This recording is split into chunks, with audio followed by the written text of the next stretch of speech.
సంవత్సరాల నుంచి మనందరం పోరాడుతూ ఉన్నాం మీ అందరి యొక్క సహకారంతో. ఒకటి, ఈ 5 గ్రామ పంచాయతీల సమస్యని పెద్ద ఎత్తున గతంలో సిపిఐగా మేము చర్ల నుంచి కొత్తగూడెం వరకు పాదయాత్ర చేసాం, నిరాదీక్షలు చేసాం, ఇతర పార్టీలు కూడా చేసినాయి. మేమే చేసినాం చెప్పట్లేదు. కానీ 5 గ్రామ పంచాయతీలది అప్పుడప్పుడు స్టేట్మెంట్లకు పరిమితం అవుతాం. ఎవరు? అధికార రాజకీయ నాయకులు. మేము ఎన్ని పోరాటాలు చేసినా చేయాల్సిన వాళ్ళు చిత్తశుద్ధితో ఈ 5 పంచాయతీలు 2 ప్రభుత్వాలతో మాట్లాడాలి. కేంద్ర ప్రభుత్వం భద్రాచలం క్షేత్రాన్ని, దక్షిణ అయోధ్యగుణ క్షేత్రాన్ని నిర్వీర్యం కాకుండా కాపాడాలంటే ఈ 5 గ్రామాలు తెలంగాణలో కలపాల్సింది. దాని మీద స్పష్టమైనటువంటి ఆలోచనతో రావాలి. రెండవది, దీని అభివృద్ధి పట్ల గత ప్రభుత్వం నిర్లక్ష్యం వహించింది. మేము చేస్తామన్నటువంటి ఈ రాష్ట్ర ప్రభుత్వం నిధులను విడుదల చేసి సరే పనులు ప్రారంభిస్తూ ఉంటాం, అవి సక్రమంగా చేయాలి. వర్షాకాలం వచ్చింది, స్టార్ట్ అయింది. పోయిన సంవత్సరం చూసాం మనం, ఆ పోయినోడు కూడా చూసాం.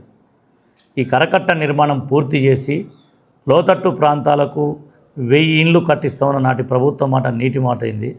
ఈ ప్రభుత్వం ఆ విధమైనటువంటి ప్రయత్నం చేయట్లేదు. కాబట్టి కరకట్ట నిర్మాణం సాగాలి. ఎవరైతే నిర్వాసితులు ఉన్నారో లోతట్టు ప్రాంతాలకు, ఎగువ ప్రాంతాల్లో వాళ్ళకి ఇండ్లు కట్టించాల్సిన అవసరం ఉంది. ఆ రకంగానే మనం భద్రాచలం ప్రాంతాన్ని నిలబెట్టగలుగుతాం అనేటటువంటి దాంతోనే ఉంటూ కమ్యూనిస్ట్ పార్టీగా సిపిఐ ఈ లక్ష్యాల మీద పనిచేయడానికి ఇక్కడ సిద్ధంగా ఉంది. మూడవది, ఇక్కడ నుంచి అనౌన్స్ చేస్తున్నాం, రేపు 6వ తేదీ చలో హైదరాబాద్ కార్యక్రమం పెట్టాం భూమి సమస్య మీద. దీంట్లో అన్ని వామపక్ష పార్టీలు ఉన్నాయి, CPI, CPM, ML new democracy, mass line, SUCI, చాలా ఒక 9 కమ్యూనిస్ట్ పార్టీలు ఐక్యమై 2.5 ఏళ్ళు ఈ ప్రభుత్వానికి సమయం ఇచ్చాం, చూసాం. కానీ భూమి సమస్య పరిష్కారం కావట్లేదు. ముఖ్యంగా ఇండ్లు లేనటువంటి పేదలకు ఇందిరమ్మ పథకం ప్రవేశపెట్టిన, అది స్థలం ఉన్న వాళ్ళకి ఇండ్లు, అది కూడా పరిమితం ఉంది, దానికి శాచ్యురేషన్ లేదు. సరే దశల వారికి ఇస్తున్నారు. అసలు ఏం దానికంటే ఇవ్వటాన్ని మనం హర్షిద్దాం. కానీ స్థలం లేనటువంటి సమస్య ఏంటి? స్థలం ఉంటేగా ఇల్లు ఇచ్చేది. ఈ భూమి లేని పేదలకు ప్రభుత్వం అయినప్పుడు చాలామంది గుడిసెలు వేసుకున్నారు. ఆ గుడిసెల్ని మన వరంగల్లో కూల్చివేశారు. కూల్చేయటం కాదు, మీరు పట్టాలు ఇచ్చి రెగ్యులర్ ఇచ్చేయాలి, చేస్తామని హామీ ఇచ్చారు. అందుకే ప్రతి పేదవాడికి ఇల్లు, ప్రతి గుడిసెకు పట్ట, ప్రతి పేదవాడికి ఇల్లు, వేసుకున్న గుడిసెకు పట్ట, ఈ నినాదంతో నిన్న అన్ని కలెక్టరేట్ల ముందు 33 చోట్ల ధర్నా చేశాం. 6వ తేదీన 1,00,000 మందికి పైగా సమీకరించి హైదరాబాద్ కేంద్రంలో వామపక్ష పార్టీలని ఆందోళన పాటుపట్టింది. ఇది ఎప్పుడు దాకా అంటే పేదవాడు వేసుకున్న గుడిసెకి పట్టా వచ్చేదాకా, స్థలం లేని పేదవాడికి స్థలం వచ్చేదాకా ఈ పోరాటం కొనసాగుతుంది. కానీ ప్రభుత్వాలు మౌలికమైన సమస్యల పట్ల ఆలోచన మరింత చేయాలి. ఇది మౌలిక సమస్య ప్రజలు. దాంతోపాటు పోడు భూముల సమస్య కూడా గతంలో పెద్ద ఎత్తున పోరాడినాం. ఆ గత ప్రభుత్వం చివరిలో గుర్తించేది మా ఉద్యమం ద్వారా. ఆదిలాబాద్ టు అశ్వారావుపేట పాదయాత్ర చేసాం, లక్షలాది మంది రోడ్ల మీదకి తెచ్చాం. ఈ కొత్తగూడెం భద్రాద్రి జిల్లాకు సంబంధించి 2,83,000 ఎకరాల్లో పోడు భూమి సేవ. దాంట్లో గిరిజనుల చేతుల్లో 2,40,000 ఎకరాలు. గిరిజనేతర పేదలు ఉన్నారు, ఎస్సీ, మాల, మాదిగ, కమ్మ, రెడ్డి కావచ్చు, గోళ్ళలు కావచ్చు, మైనార్టీలు, చాకలి, మంగలి, చేతి వృత్తి కులాలు, వడ్రంగి, ఇలాంటి పేదలందరూ గౌడాస్. గ్రామీణ ప్రాంతాల్లో 40,000 ఎకరాలు.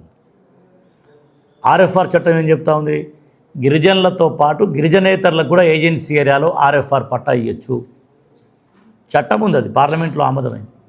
3 తరం నుంచి ఆ గ్రామంలో అతను ఉంటే, 3 తరాలంటే తాత, తండ్రి, ఇప్పుడు నేనుంటే నేను, మా నాన్న, మా తాత అదే ఊరిలో ఉన్నాం అనుకో, తూరుబాకలో ఉన్నాం, పట్టా ఇవ్వాలి. 40,000 ఎకరాలు పెండింగ్లో ఉంది. గిరిజనులై 40,000 ఎకరాలు పెండింగ్. 1,51,000 ఎకరాలు గత ప్రభుత్వం ఇచ్చింది. రాజశేఖర రెడ్డి గాయంలో 80,000 ఎకరాలు ఇచ్చారు. దాంట్లో ఖమ్మం జిల్లా అయిపోతే మన జిల్లా 2 లక్షల ఎకరాలకు పట్టాలు వచ్చింది. మిగిలిన 80,000 ఎకరాలకు పట్టాలు ఇస్తే ఈ సమస్య క్లియర్ అయింది. కాబట్టి ఆ భూమి సమస్య కూడా 6వ తారీఖు యాడ్ చేశాం. రెండవది, ఫారెస్ట్ అధికారులకు మాకు విజ్ఞప్తి ఏంటంటే, ఆర్ఎఫ్ఆర్ పట్టా వచ్చిన ట్రాక్టర్తో దున్నొద్దు అంటారు. ఎడ్లతో వ్యవసాయం సాధ్యమైద్దా? ఎడ్లతోని సాలిరువాలు చేసి విత్తనాలు వేసే స్థితి ఇప్పుడు. కాబట్టి ఆర్ఎఫ్ఆర్ ఎవరికైతే ఇచ్చారో వారికి కరెంటు సౌకర్యం, మోటార్ వేసుకునే సౌకర్యం కల్పించాలి. కొత్తగా అడవులు నరకమని మేము చెప్పట్టే, అడవుల్ని కాపాడదాం, ఉన్న అడవులు. ఇప్పటికీ తెలంగాణ రాష్ట్రంలో అత్యధిక అటవీ విస్తీర్ణం ఉన్న జిల్లా కొత్తగూడెం జిల్లాని.